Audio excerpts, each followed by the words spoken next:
I don't have an intro for this. It's just really sad.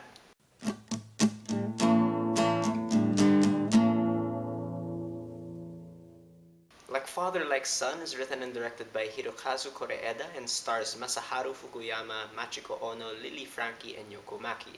Like Father Like Son is told from the point of view of Ryota, who's a very successful architect who works all the time to provide for his wife and his 6-year-old son Keita. But because he works all the time at home, he doesn't really know how to connect with his son. He doesn't know what his son likes. He's just very imposing on him.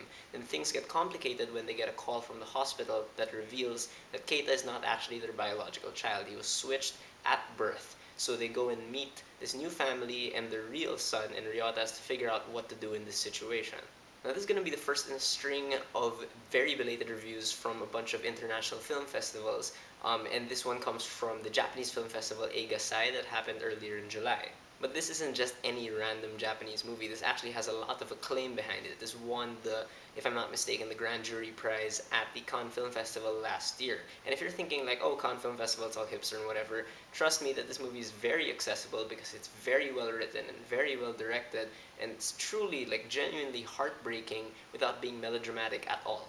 Now, it's always so impressive to me when a quiet drama like this that can't rely on visual effects or really extraordinary locales can still make the most normal things look so beautiful, because most of this movie takes place in like someone's house or an apartment complex or something like that, and it just looks so great because every single frame, in my opinion, of this movie is just lighted and colored so perfectly. And I don't know, am I the only one who feels like this kind of calm melancholy when I look at an urban landscape? You know, when you look at, at nighttime, a building that's just all concrete and it's lighted up by neon and stuff, it just makes me feel kind of wistful without feeling depressed at all. And just how this movie made me feel. The way this movie is framed also really captures how intimate this story is, because the camera's always very, very close on people. This movie really knows how to place people in a room. So, when the camera focuses on a certain person, you really get it from their point of view, and you know which emotion to focus on at any given time.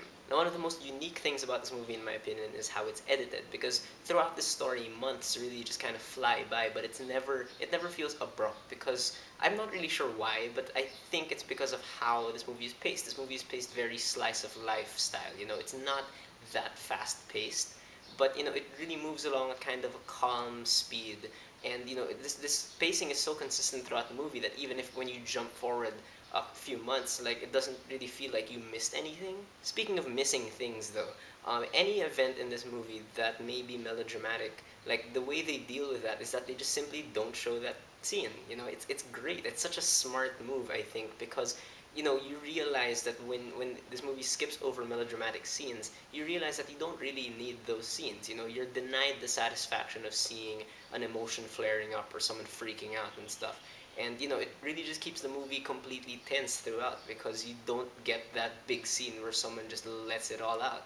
The score of this movie is great also. Like, throughout the movie, all you hear is, really sparse piano that by the ending kind of feels like a lullaby, in line with, how the theme has to do with kids and stuff. But at the same time, throughout the movie, it feels kind of like a requiem. It feels very, very sad. And the score isn't blaring at all. It doesn't suffocate the drama in any way. It's placed exactly where it needs to be.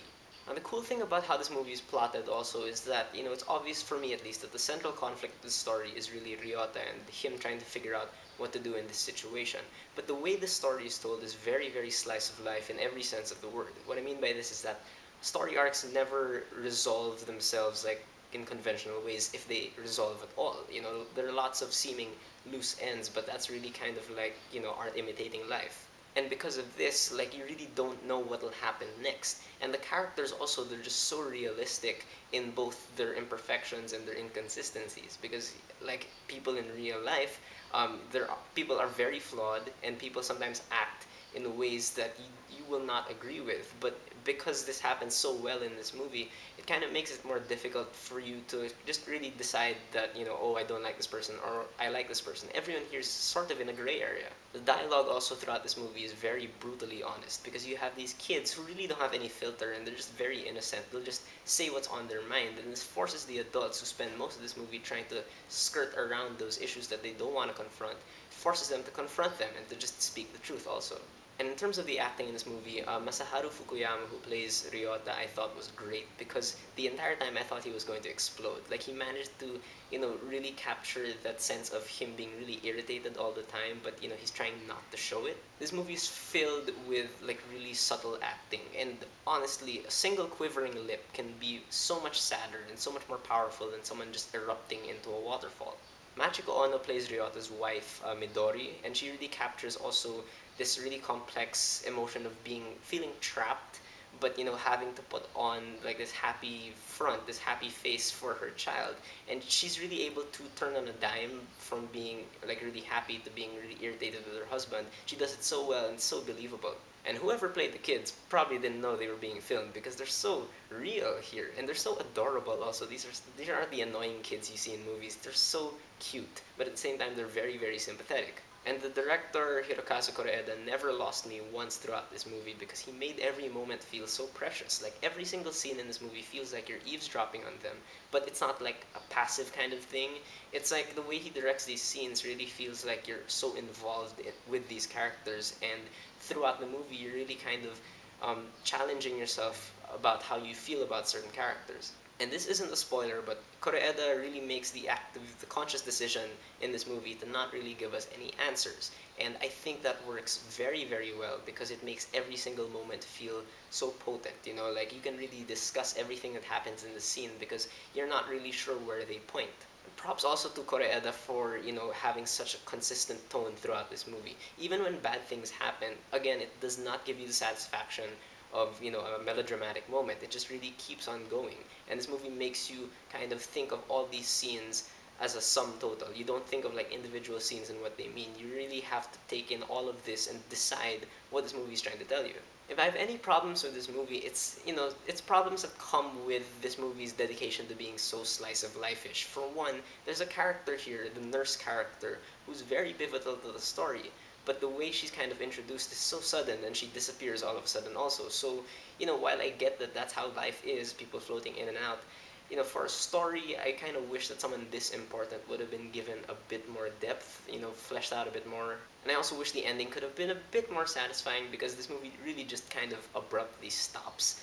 And, I kind of get that there's a bit of resolution by the end, but it doesn't feel nearly as impactful as I would have liked. But overall, Like Father Like Son is a great movie. I think it's a movie anyone can watch. Well, as long as you don't have like really intense family issues, then just be careful going into this. But I really do love international cinema. Like I don't really get to watch a lot of it, but when I do, I find that I really, really enjoy it. So I don't know if I'll come off as like pretentious or whatever, but I really do like international cinema, and I urge you guys to check it out. Alright, so that's my review of Like Father, Like Son. Have you guys seen it? What do you think about it? Did you love it? Did you hate it? Whatever you thought, whether you agree with me or not, please leave me a comment. Let's have a conversation.